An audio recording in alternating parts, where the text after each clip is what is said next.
A year or two ago, I was sitting at the dining room table, actually, about where I am right now, with my dad. I honestly can't remember what we were doing. I just remember that the kids were playing in the living room right over there, noisy and rambunctious in our shared line of sight. Without preamble and with no explanation after, my father said, without looking at me, his eyes on the boys, "I wish I would be around to see who they become." In the moment, I remember saying something like, "Don't say things like that. You'll be around a long time." I remember speaking from my own fear and anxiety about what it will mean when my father dies. But I've thought about what he said over and over since then. He was giving voice to his own feelings around aging, his awareness that he will, even if he lives a long time, miss some of the evolution of these children he loves dearly, even though they also drive him mad sometimes. He was speaking aloud those same thoughts we all have. Death is inevitable, and what will I miss? What will I be sorry to miss? And he was also speaking the truth of what it means to grow up. We change. The reality of our human lives is that we will change. Throughout our lives, as Stephen F. Smith recognizes in that first reading from this morning, we wrap little pieces of ourselves around each other, we hold each other, eventually we let go. We begin as these tiny babies, crying and red-faced and new and full of promise and potential. All around us, hopefully, if we are lucky, are folks that love us, who want the best for us, who want us to become something wonderful. Even those folks, though, sometimes forget that the best thing for us to become is just ourselves. Even those who love us often have unspoken or spoken hopes for us. Maybe to get more education than they did, or a job that feels more stable, or maybe they hope for us to find a partner or to fit in better than they did, or just to be normal and blend with others. Maybe really all they hope for is for us to be happy, but so often they have an idea of what will do that, what it would take for us to find happiness. As we grow, we feel the weight of expectation. We learn what is proper or right or wanted from us. And too often it makes it harder for us to find ourselves. Sometimes, even with love and support, we grow up thinking we have to be something different from what we are. Stronger, prettier, thinner, smarter, less feminine, more feminine, whiter, straighter, more normal.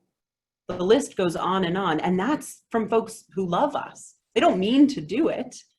But expectations, sometimes accidentally communicated or implicit, or often even imagined by us, have a way of weaseling in. And then out in the world, we know are people who will hate us, treat us badly, view us as lesser for all manner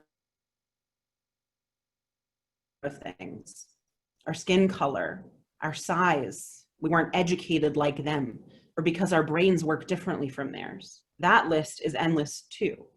Sometimes those people have true institutional power over us. They can make laws that make it legal to fire us from our jobs. They can make it so we can be refused a wedding cake. They can make it so that our very lives are valued less when they are taken. The pressure from outside can be so strong. The messages to conform, to stuff down our individuality so that we blend right in with others, the call to deny who we are in our wholeness can then be driven home by violence and oppression that makes it legitimately unsafe for us to be who we are. Too often across this wide world, it is a matter of survival.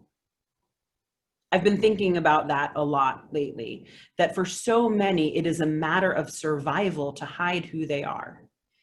In this moment, when we are watching shifts on our national stage and the thriving of the Black Lives Matter movement, a movement that cries out, "This is my flesh, my body, my personhood, my wholeness, and it is valuable and beautiful and perfect just as it is." I've been thinking as that flourishes about the ways we learn to hide the things that we theoretically can hide. Black folks can't hide their Blackness. And for centuries, they have faced violence and oppression and hatred just for being who they are. It's a tragedy beyond comprehension, the lives that have been lost, destroyed, and forever altered because of our system that privileges white skin. But we also live with a heteronormative patriarchal system. For centuries, lesbian, gay, bisexual, and transgender folks, along with many others whose sexuality or gender doesn't conform to stereotypical norms, have had to hide their fullness because of others' fears and prejudices. I know lesbian couples who've had to pretend they were just friends, transgender people who spent decades living a lie, bisexual folks who've been forced to declare for one team or the other because people don't believe that bisexuality is real, asexual people who get asked what's wrong with them, non-binary and gender non-conforming friends who face being misgendered intentionally or shamed for living their true lives. Too often in this nation and abroad, it can be unsafe to live your life as you, because our system still insists that straight and partnered and cisgender is the way to be.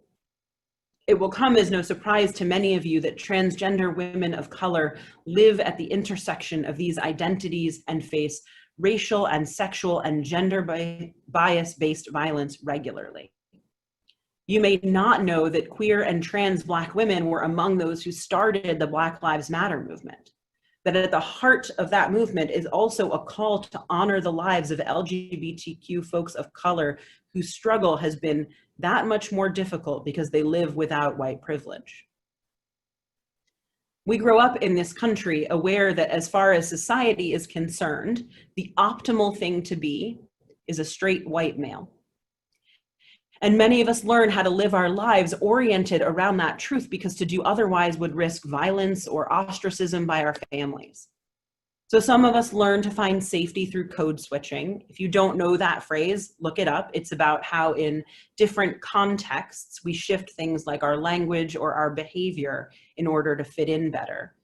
We learn which spaces are safe to be real in and which require us to put on an act to be safe. Some of us learn to stuff down our longings and feelings altogether, embracing others' visions for us, completely denying what our deepest heart knows to be the truth about ourselves.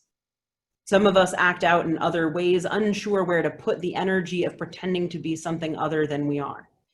And I've been thinking about how much is lost when people are asked to deny their wholeness. The amount of energy that must go into being safe, into fitting in, what else might that energy bring? What beauty and wonder and awesomeness might this world know if every single person in it could be safe in their own body as they define it, safe no matter who they love? What would the world look like if folks could become themselves fully and wholly without fear? I look at my children, white children who identify at the moment as cisgender boys, and I know that although they will benefit the most from this system we have built, they will also suffer at its hands.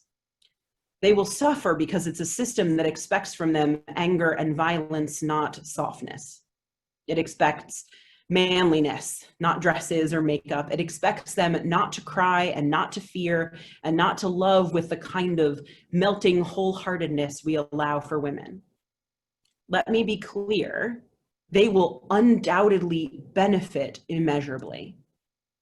But I'm their mama, and I see too the ways that their beautiful souls and their tender hearts and their growing morality stands to suffer because this is a system that breaks all of us, that works to the detriment of all of our deepest and truest selves.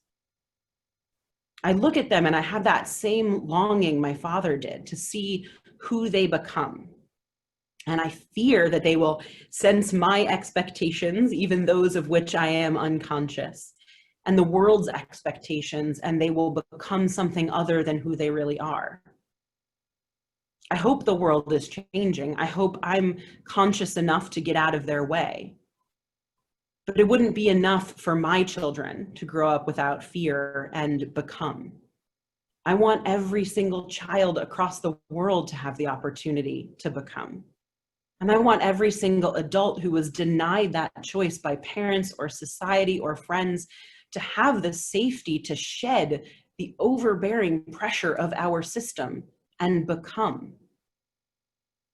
Because I believe that that's what we're here for.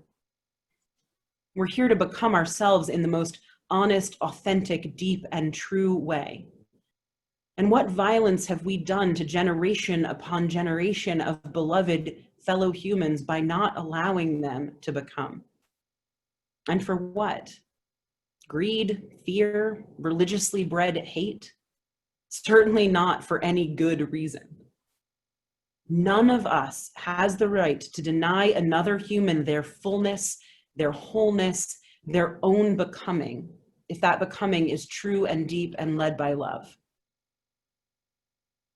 There is, at the moment, a movement in Unitarian Universalism to add an 8th principle to our list of 7. Some of you may have heard about this. The way our governance system works, it might be a couple of years before this proposed principle reaches the floor at a general assembly in order to be voted on. But I hope that when it gets there, we are all on board.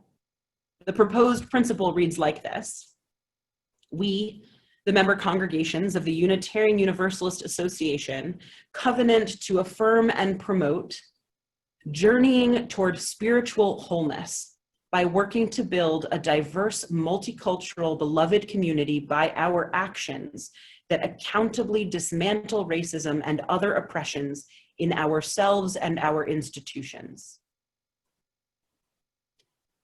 I want wholeness for all of us. And I believe that this proposed principle is right in its implication. We will only find true wholeness for us all when we can dismantle the oppressions that live in us and in our institutions. Only then can all of us flourish. And we want nothing less than the flourishing of all people. Alex Capitan's final words from our reading this morning ring in my ears. In our faith tradition, we don't love people despite their differences or because they can't help being different. We love people because of their differences and because diversity enriches our world and our communities. In the final reckoning, there is only one choice that will be judged, and that's our choices. I hope we choose love. I hope we choose love, because that's where it begins. Letting go of expectation and judgment and normal and fear and perfectionism, and instead embracing a love that yearns for each person to become, that yearns for a world free from fear, that yearns for wholeness, yours and mine and everyone's. And this is a love that you offer yourself and that you offer to others. This is the love the world needs. I truly hope that here in this community, our children feel safe enough to become without fear and to be themselves.